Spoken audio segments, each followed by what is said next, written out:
Washington is politics, and Washington is tourists.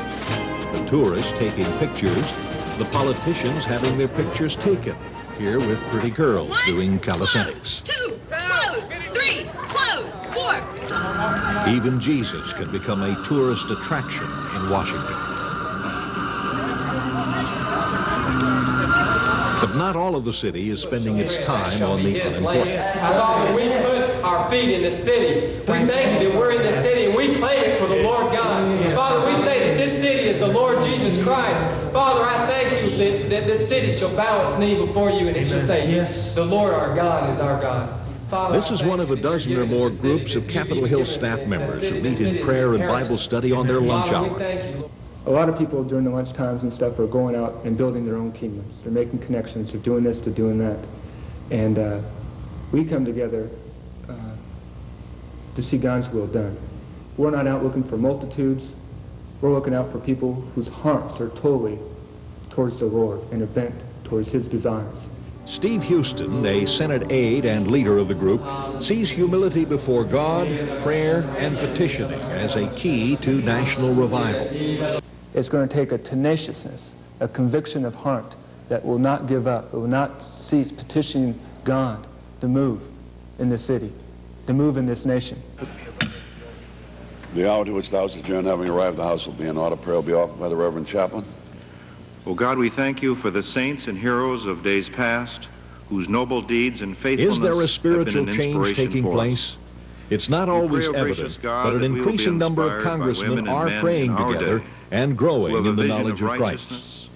On the surface, I don't think there's any visible change. But underneath, there's sort of this network of spiritual activity that's going on. Bill Nelson's prayer fellowship includes Democrats and Republicans, liberals and conservatives. We are bound together as brothers. We are committed to one another. And virtually my whole congressional experience has evolved around 6 years of meeting once a week with these men.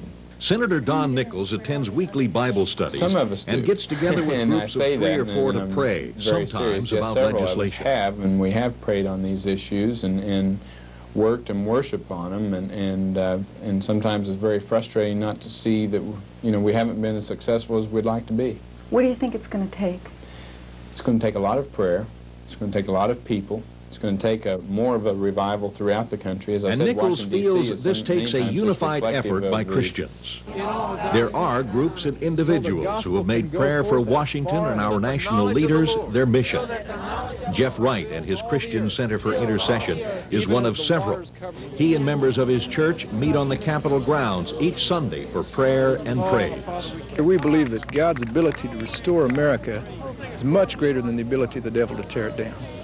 And our vision in coming here was to raise up a host church in this area that could invite believers from around the country to come and pray for America right here in our capital city. The consensus of Jeff Wright, of Christian leaders in Congress, and of prayer groups is that the hearts of Christians need to be changed. There needs to be revival.